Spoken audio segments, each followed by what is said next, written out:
அனைவருக்கும் வணக்கம். எல்லாரும் எப்படி இருக்கீங்க? நல்லா இருக்கீங்களா? ஓகே. இன்னைக்கு நான் பேச போகிற தலைப்புங்கிறது பார்த்தீங்கன்னா என்எல்பி. உங்களில் நிறைய பேர் இந்த வார்த்தையை கேள்விப்பட்டிருப்பீங்க. என்எல்பிங்கிறது கடந்த 15 வருடங்களாக நம்ம இந்தியாவில் இந்த வார்த்தை பயன்படுத்தப்பட்டு வருகிறது. என்எல்பி அப்படிங்கிறது நவீன கால மனநலன் சார்ந்த டெக்னிக். இது 1970களின் காலகட்டத்தில் Richard Bandler and John grinder அப்படிங்கிற 2 பேர், அவங்க 2 பேரும் என்எல்பியோட கோஃபவுண்டர்ஸ் அப்படின்னு நம்ம புரிஞ்சுக்கலாம். அவங்க தான் இதனோட ஃபவுண்டர்ஸ். ஸோ அவங்க யூகே, யூஎஸ் போன்ற நாடுகளில் இதை டெவலப் பண்ணாங்க. நிறைய பேர் அன்னையிலிருந்தே என்எல்பி ப்ராக்டிஸ் பண்ண ஆரம்பிச்சிட்டாங்க. நான் கடந்த 13 வருடங்களாக என்எல்பி ப்ராக்டிஷனர். இந்த என்எல்பி அப்படிங்கிறதுனுடைய ஃபுல் ஃபார்ம் என்னன்னு பார்த்தீங்கன்னா, என் என்பது நியூரோன்ஸ், நியூரல் பாத்வே, நம்மளுடைய எண்ண அலைகள். எல் மீன்ஸ் லிங்குவஸ்டிக், பாஷா, மொழி, லாங்குவேஜ். எண்ணத்தில் தோன்றுவதைத்தான் நாம் வார்த்தையாக பயன்படுத்தி வெளியில் சொல்கிறோம். பி என்பது ப்ரோக்ராமிங், மீன்ஸ் செயல்முறைப்படுத்துவது. மிக சுருக்கமாக தெளிவாக புரிந்து கொள்ள வேண்டுமெனில், எண்ணத்தில் நமக்கு பல தாட்ஸில் பல விஷயங்கள் நமக்கு வருது. அந்த விஷயத்தில் ஒரு சிறு அளவு மட்டும், ஏன்னா நம்ம மனசில் தோன்றத எல்லாமே வெளியில் வந்து பேசிடுறதில்ல. நிறைய விஷயத்த நம்மளோட பிரெயின்லேயே நம்ம வந்து டெபாசிட் பண்ணி வச்சுக்கிறோம். ரொம்ப கொஞ்சமான விஷயம் மட்டும்தான் வெளியில் நம்ம பேசுகிறோம். கரெக்டுங்களா?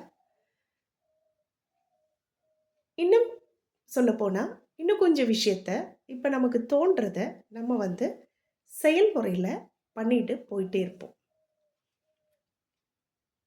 ஸோ தமிழில் அழகாக சொல்லி வச்சுருக்காங்க, எண்ணம் போல் வாழ்க்கை அப்படின்னு.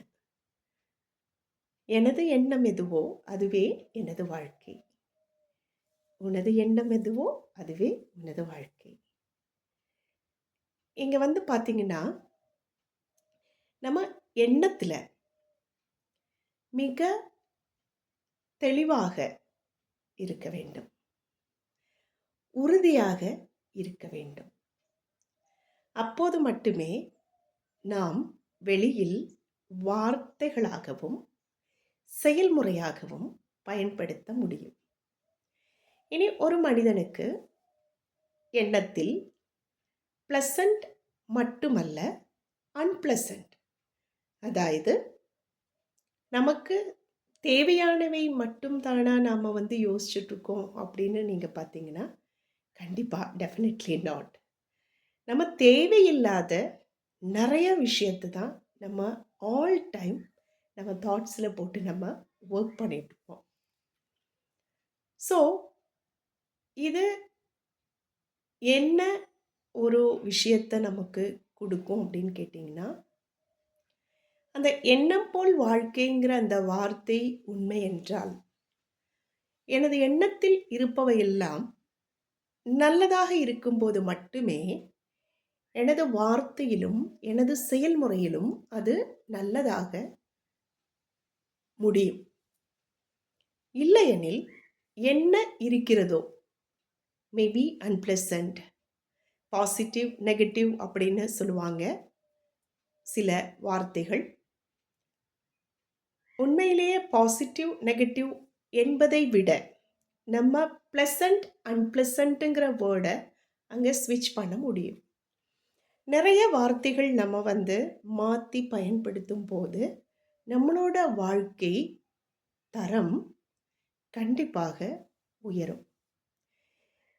இந்த என்எல்பிங்கிறது ஒரு சின்ன ஒரு வீடியோவில் வந்துட்டு நம்மளால் ஃபுல் டீட்டெயில் பண்ண முடியாது.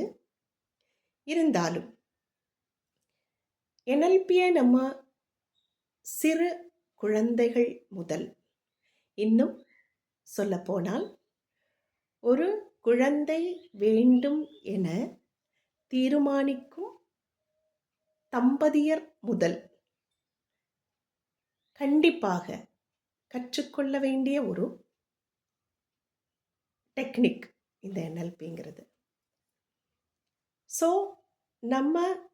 நம்ம எண்ணத்தில் நினைப்பதெல்லாமே நம்ம தான் என்ன உணவு இந்த பேபிக்கு ஆஸ் அ மதர் கொடுத்துட்ருக்கோம்.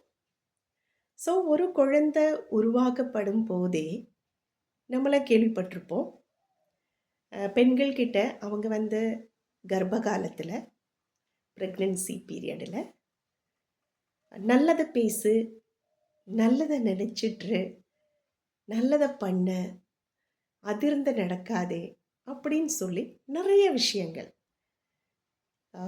பாட்டு கேட்கும்போது கூட நல்ல பாட்டு, பாசிட்டிவான பாட்டு, நமக்கு வந்து சந்தோஷம் தரக்கூடிய விஷயங்களை பண்ணணும்னு சொல்லி சொல்கிறத நம்ம கேள்விப்படுறோம், நம்ம செய்தும் வர்றோம்.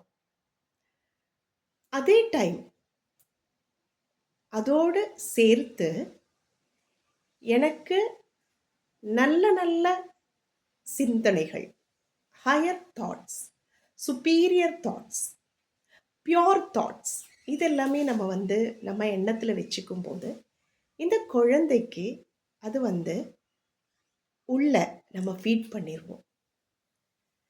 அந்த ஃபீட் பண்ணி தொடங்கும்போது அந்த குழந்தை ஒரு 9 மாதம் 7 நாள் அம்மாவின் கர்ப்பாறையிலிருந்து வெளியில் வந்த முதல் அவங்களுக்கு எக்ஸ்டர்னலி நம்ம இதை கொடுக்கும்போது தாயை போல பிள்ளை, நூலை போல சேலை, வாழையடி வாழை, இப்படி எல்லாமே பெண்களை தான் அங்கெல்லாம் சொல்கிறாங்கன்னு நான் புரிஞ்சுக்கிறேன்.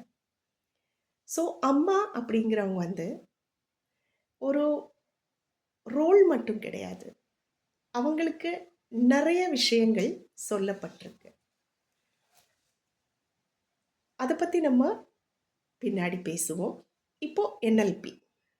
ஸோ இந்த எண்ணம் வார்த்தை செயல்முறையில் நான் மிக சிறப்பாக, தெளிவாக, உறுதியுடன் இருக்கும் பொழுது அந்த விஷயங்கள் எனக்கு நன்மைகளாக பயக்கின்றன. ஓகே, ஸோ இங்கே வந்து இந்த ஒரு டெக்னிக்கை நம்ம கற்றுக்கும் போது, ப்ராக்டிஸ் பண்ணும்போது, கற்றுக்கிறதுனால மட்டும் வந்து எந்த ஒரு பயனும் நமக்கு வந்து கிடைக்க போகிறதில்ல. இதை வந்து நம்ம ரெகுலர் ப்ராக்டிஸில் கொண்டு வரணும். ரெகுலர் ப்ராக்டிஸில் கொண்டு வர்றவங்களுக்கு அவங்க எப்படி அவங்களோட இதை வந்து நம்ம புரிஞ்சுக்க முடியும் அப்படின்னு கேட்டிங்கன்னா, மிக தெளிவாக இருப்பார்கள், மிக உறுதியாக இருப்பார்கள், அருமையான பர்சனாலிட்டிஸாக இருப்பாங்க, எதை பற்றியும் கவலைப்பட மாட்டாங்க. அப்புறம் பார்த்தீங்கன்னாக்கா, மற்றவங்க என்ன சொன்னாலும் அதை வந்து அவங்க உள்ள போட்டு அதுக்கான ஒர்க்கை வந்து அவங்க கண்டிப்பாக பண்ண மாட்டாங்க. ஏன்னா என்னோட எண்ணத்தில் பாசிட்டிவான விஷயம், உறுதியான விஷயம், தெளிவான விஷயங்கள் நான் வைத்து கொள்ளும் போது அதை வார்த்தைகளாக, செயல்முறைகளாக செய்யும் போது எனக்கு இவ்வுலகில் உள்ள நன்மைகள் அனைத்தும் நடக்கும். ஸோ என்னன்னா எப்படி என்னோட லைஃப்பை எடுத்துட்டு போகணும் அப்படிங்கிறது தான் இந்த டெக்னிக்கு. ஸோ இந்த டெக்னிக் வந்துட்டு நம்ம கண்டிப்பாக ஒவ்வொருத்தரும் இதை புரிஞ்சு உணரணும். நம்ம எல்லாருக்குமே புரிதல்கள் இருக்கின்றன. யார் எதை சொன்னாலும் புரிஞ்சுக்கிறோம், எதை கேட்டாலும் புரிஞ்சுக்கிறோம், எதை பார்த்தாலும் புரிஞ்சுக்கிறோம் இல்லைங்களா? காது, கண்ணு, வாய், இந்த 3 வழியில் வர்ற எல்லா விஷயத்துமே நம்ம உள்ளே எடுத்து போட்டுக்கிட்டு நம்ம அது பின்னாடி தாட் ஒர்க் பண்ண ஆரம்பிச்சிருவோம். அப்போ என்ன இங்கே நடக்கும் அப்படின்னு பார்த்தீங்கன்னா, நம்ம அப்படிங்கிற தனித்தன்மை, நான் என்ற நபரின் தனித்தன்மையை நான் இழக்க நேரிடும். அந்த தனித்தன்மை இழந்துவிட்ட ஒரு நபரால் இவ்வுலகில் ஒன்றுமே செய்ய முடியாது. கிளாரிட்டி இருக்காது. நம்ம எண்ணத்தில் தெளிவாக உறுதியாக இருந்தால் நம்ம வார்த்தையில் கூட அதை சொல்ல நேரலான்னு பரவாயில்லை. ஆனால் செயலில் 100% நம்மால் அதை செய்து காண்பிக்க முடியும். யார்கிட்டையும் நம்ம இதை சொல்லிட்டு நடக்கணுங்கிற ஒரு அவசியமே இல்லை. ஸோ இந்த ஒரு தெளிவு இருந்தால் நமக்கு என்ன வரும்? கிளாரிட்டி இருக்கும். நான் என்ன யோசிச்சுட்டு இருக்கேன் அப்படிங்கிற ஒரு கிளாரிட்டி வரும் எனக்கு.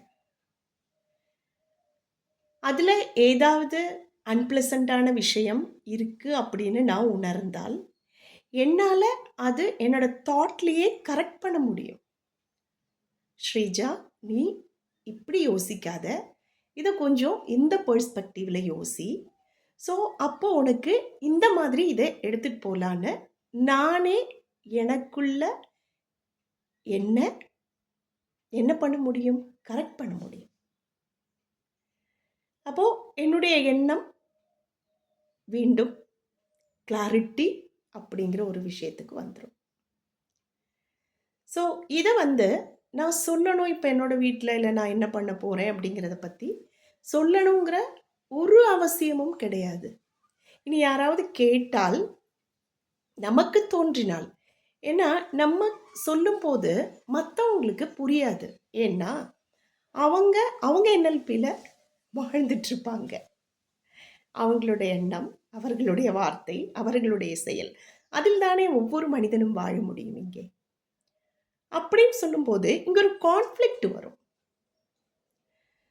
அப்போது எனக்கு இருக்கிறது குட் தாட்ஸு அப்படி என்ன நான் உறுதியாக நம்பினேன்னா, இந்த தாட்ஸை என்னோட லைஃப்பில், பர்சனல் லைஃப்பில், என்னோட ஃபேமிலி லைஃப்பில், என்னோட இந்த சோஷியல் லைஃப்பில் எனக்கு அதை இம்ப்ளிமெண்ட் பண்ண முடியும்.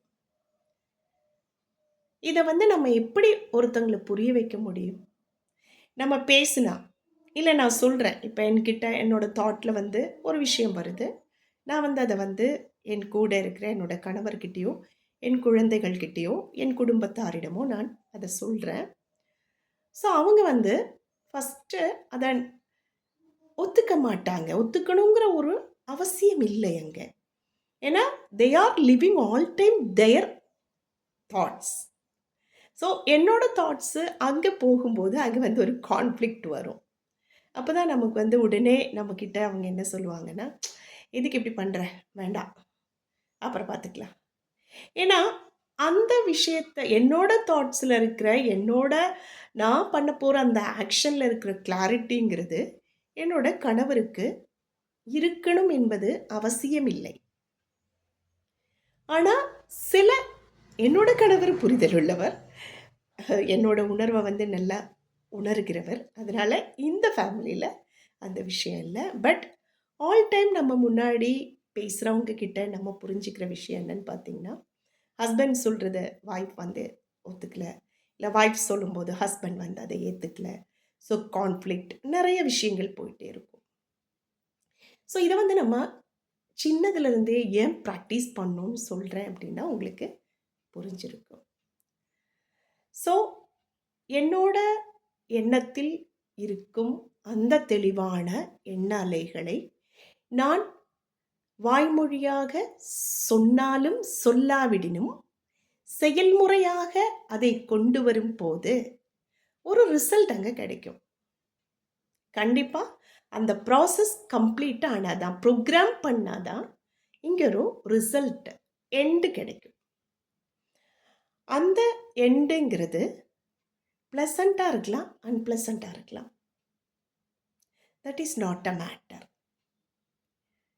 ப்ளசண்ட்டாக இருந்தாலும் அன்பிளசண்ட்டாக இருந்தாலும் எனது எண்ணத்தில் வந்த விஷயத்தை நான் செய்து முடிக்கும் போது ஒரு விடை கிடைக்கிறது. அந்த விடை சரி தவறு என்பதை மாற்றி வைத்துவிட்டு அதை நம்ம ஸ்டடி பண்ணோன்னா நானே பண்ணணும். மற்றவங்களுக்கு அது ஒரு வேளை தப்பாக தெரியலாம், மற்றவங்களுக்கு அது ஒரு வேளை சரியில்லைங்களாம், மற்றவங்க நம்மளை அவங்களோட தாட்டுக்கு தகுந்த மாதிரி என்ன வேணாலும் அவங்க பேசலாம். பட் எனக்கு தெரியும், என்னோட சிந்தையும் என்னுடைய வார்த்தையும் என்னுடைய செயலும் என்னை நல்லபடியாக வச்சுக்கும் போது, ரொம்ப கேர்ஃபுல்லாக புரிஞ்சுக்கோங்க, என்ன நல்லா எடுத்து போகும்போது நான் பில்டு பண்ணுற விஷயங்கிறது எனக்குள்ள அந்த ஒரு குட்னஸ்ங்கிறது.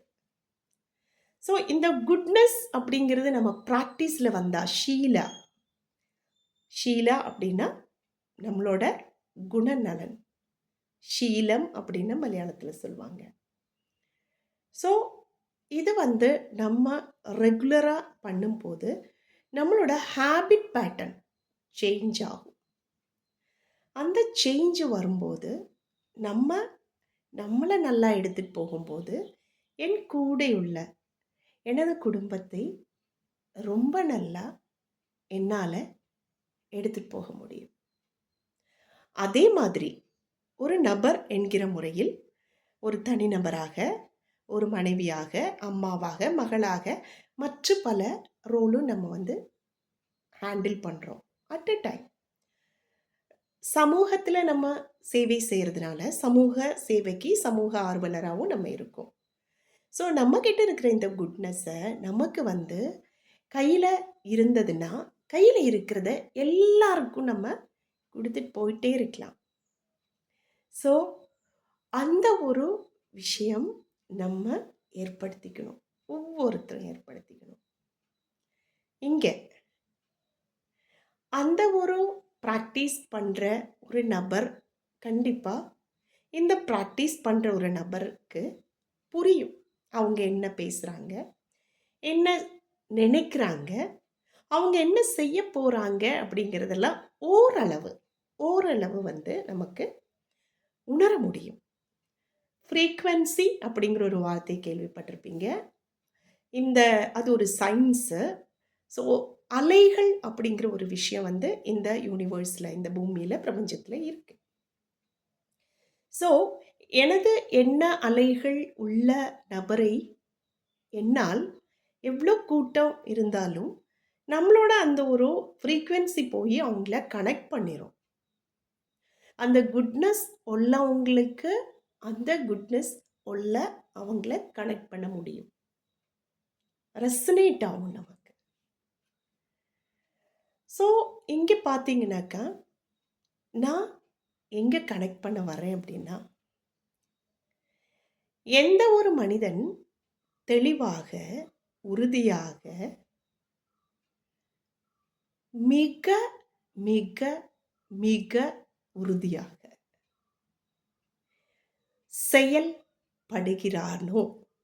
செயல்படுகிறார்களோ அவர்கள் கண்டிப்பாக அவர்கள் என்ன நினைக்கிறார்களோ அதை அடைய முடியும். ஏனென்றால் எண்ணம் போல் வாழ்க்கை. நான் இங்க நம்ம தளபதி 26ல் நம்ம சிஎம் ஆக போற நம்ம நண்பர் திரு விஜய் அவர்கள்கிட்ட அந்த ஒரு குவாலிட்டி இருக்குங்கிறத உணர்றேன், நம்புறேன். ஸோ அவருக்கு கிளாரிட்டி இருக்கிறதுனால கான்ஃபிடெண்ட்டாக இருக்காரு. கிளாரிட்டியும் கான்ஃபிடென்ட்டும் இருந்தால் கரேஜ், தைரியம், அதனோட பை ப்ராடக்ட் வந்துடும். பயமே இருக்காதுங்க. எதை பற்றியும் இந்த உலகத்தில் பயப்பட வேண்டிய தேவையே இல்லைங்கிறத உணர முடியும். அந்த புரிதல் இருக்கு. ஸோ கிளாரிட்டி, கான்ஃபிடென்ட், கரேஜ், இது மூணும் ஒரு நபருக்கு இருந்தால் அந்த மனிதன் இந்த உலகில் என்ன நினைக்கிறார்களோ அதை அடைய முடியும், செயல்படுத்த முடியும். வேண்டியது குட்னஸ். இங்கே இவர் என்ன சொல்றாரு? எகெயின் விவி மாநாடு 500 கோடி சம்பளத்தை விட்டுட்டு வந்திருக்கேன் அப்படின்னு சொல்றாரு. நான் எனது முதல் வீடியோவில் சொன்னேன், எனக்கு ஒரு நடிகராக திரு விஜய் அவர்களை தெரியவே தெரியாது. ஆனால் நல்ல மனிதன். அவருடைய வார்த்தை கேட்டபோது உள்ளுக்குள் அவருக்குள் நிறைய நன்மைகள் இருக்குங்கிறது புரிய வந்தது, உணர்ந்தேன். ஸோ அவரோட காலத்தில் இருக்கிறது அப்படிங்கிறது எகெயின் ரிப்பீட் பண்ணுறேன். I am so blessed. Why? Because நல்ல மனிதர்கள் இந்த உலகில் இருக்கும்போது அவர்கள் வாழ்ந்த காலத்தில் நாம் வாழ்வது என்பது மிகச்சிறப்பானது. அது பை வேர்ட்ஸ் என்னால் இப்போ எக்ஸ்பிரஸ் பண்ண முடியல. But I am so blissful. ஏன்னா அந்த ஒரு நன்மை எனக்குள்ளே இருக்கும்போது தான் இன்னொரு நன்மையை என்னால் புரிஞ்சிக்க முடியும். அது ஒரு ட்ரூத். நம்ம எல்லாரும் என்ன பண்ணுறோம் அப்படின்னு பார்த்தீங்கன்னா, அந்த நல்லதை விட்டுட்டு அல்லாத நிறைய விஷயங்கள், எனக்குள்ள தோன்ற அன்பிளசண்டான விஷயத்த மற்றவங்க அப்படின்னு நம்ம பேசிகிட்டு இருக்கோம், சொல்லிகிட்டு இருக்கோம். தயவு செய்து நம்மளோட TVK youngsters, I am also youngster, but அந்த ஒரு யங்ஸ்டர்ஸ்க்கு நான் சொல்ல நினைக்கிறது என்னென்னா, ரொம்ப ரொம்ப ரொம்ப நல்ல தாட்ஸ், நல்ல சிந்தனையை வளர்த்துக்கோங்க. அந்த சிந்தனை நல்லதாக இருக்கும்போது உங்களது வார்த்தைகள் கண்டிப்பா நல்லதா வெளியில வரும்.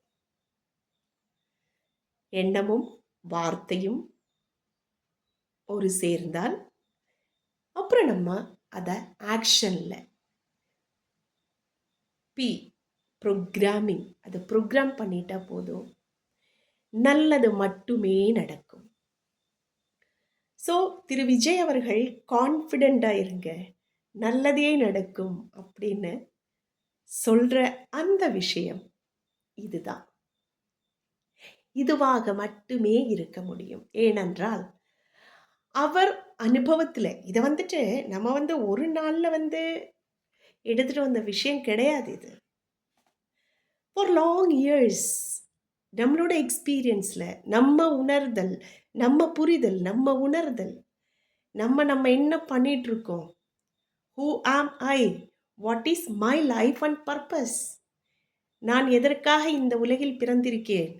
அவர் சொல்கிறார், திரு விஜய் அவர்கள் சொல்கிறாரு, இவ்வளோ நாள் நான் அனுபவித்த அந்த குட்னஸை திரும்ப கொடுக்கணும் அப்படிங்கிறாரு.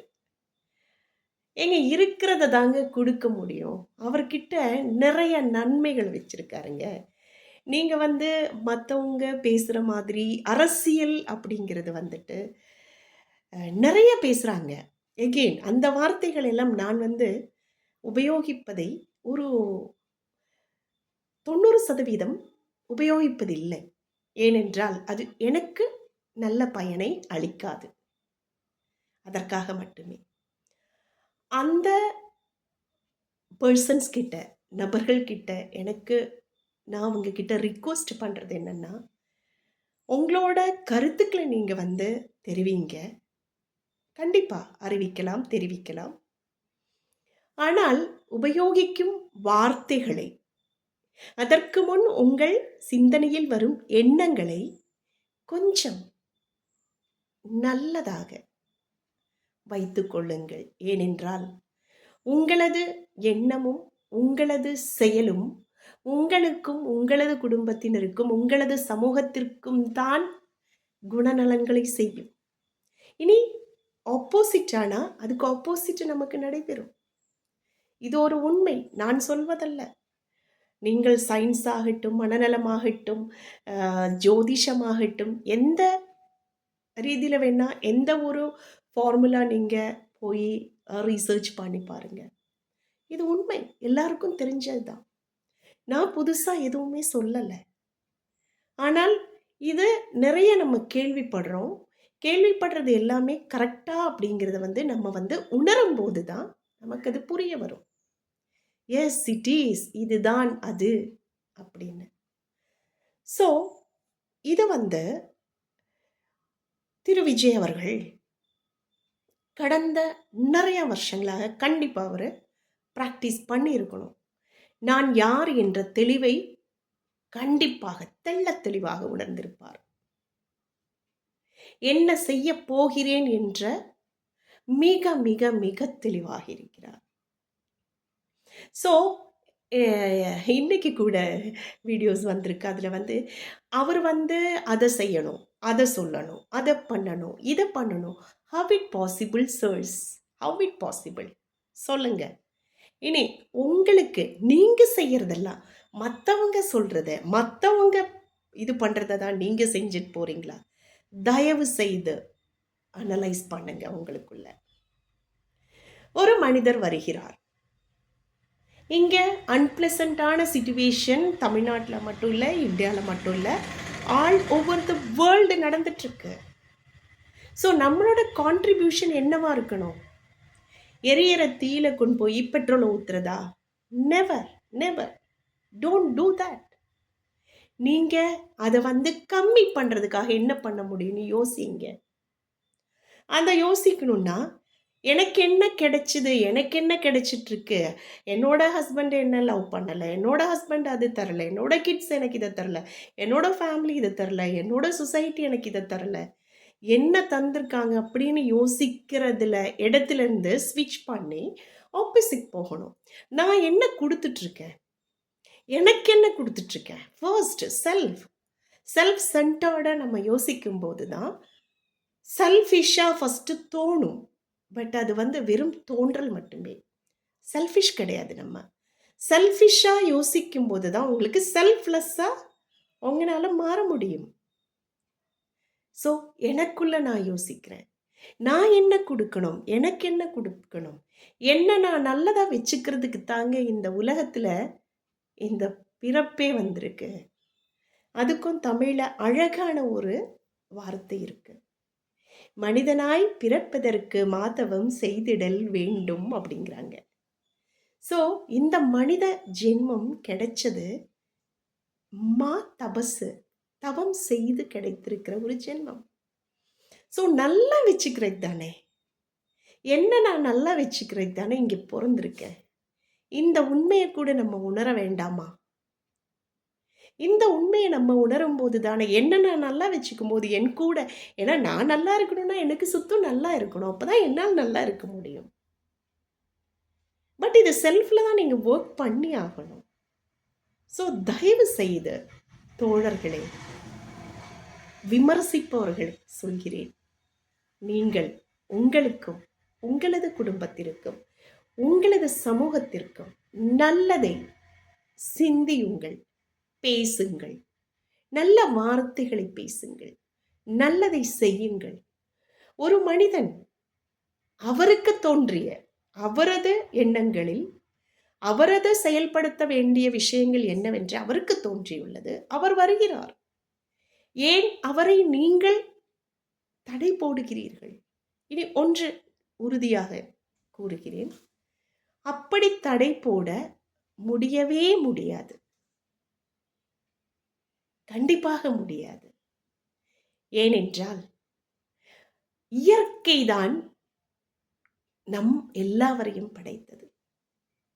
இயற்கை மட்டுமே நினைக்க வேண்டும். ஒரு மனிதனால் ஒரு மனிதனை ஒன்றும் செய்துவிட முடியாது. தயவு செய்து உணர்ந்து கொள்ளுங்கள்.